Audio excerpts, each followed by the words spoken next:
Ix.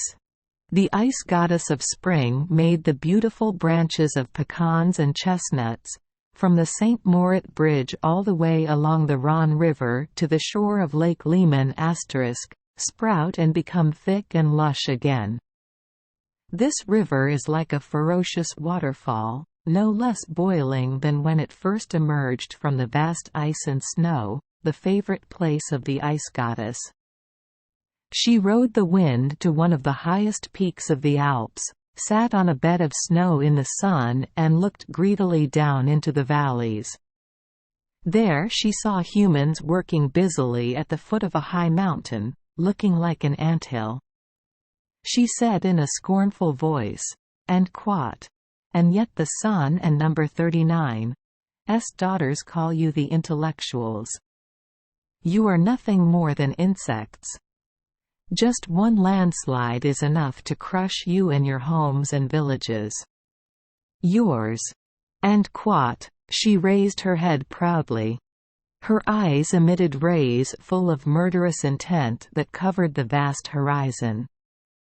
In the valley people heard the sound of rocks being blown up by explosives.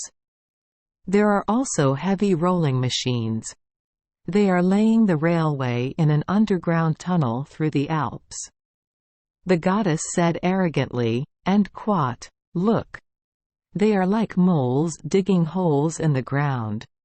Explosive mines are only a little louder than gunshots but still make them startled and scared. I am here, every time I move the bow electricity, the sound is as loud as thunder." And quat. From the bottom of the valley rose a wisp of smoke that kept going gradually. It was smoke rising from a train engine, looking like a feather stuck on the head of a long snake. The train soared faster than the arrow. The goddess said again, "And quat. They think they are the masters on earth. They are proud of their intelligence. But power still belongs to the power of nature. And quat." She laughed as she spoke. The echo echoed far away, shaking the space.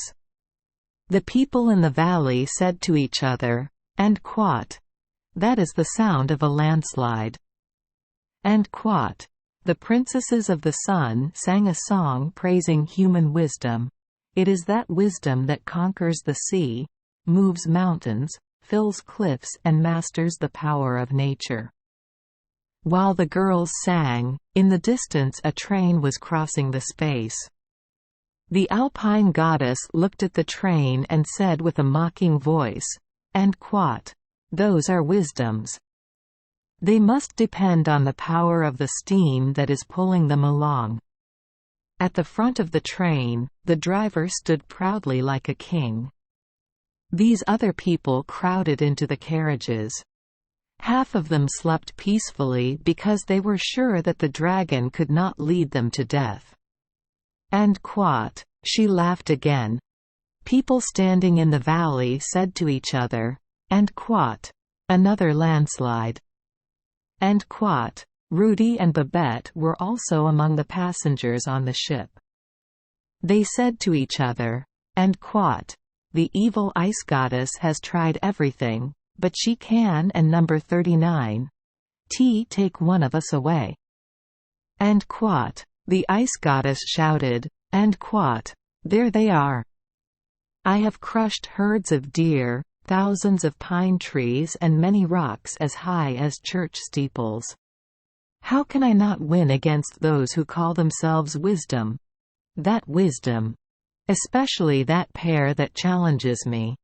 I will destroy them." And quat. She laughed again a third time. The people in the valley looked up at the collapsing mountains and repeated, "And quat. The mountains are falling again." What happened up there? And quat. Read the next part, Ice Goddess Part 10. Thank you for joining us for today's fairy tale. We hope these stories bring joy and meaning to your day. If you love our channel, please hit the subscribe button so you won't miss any exciting tales. Wishing you a good night and sweet dreams. See you in the next story.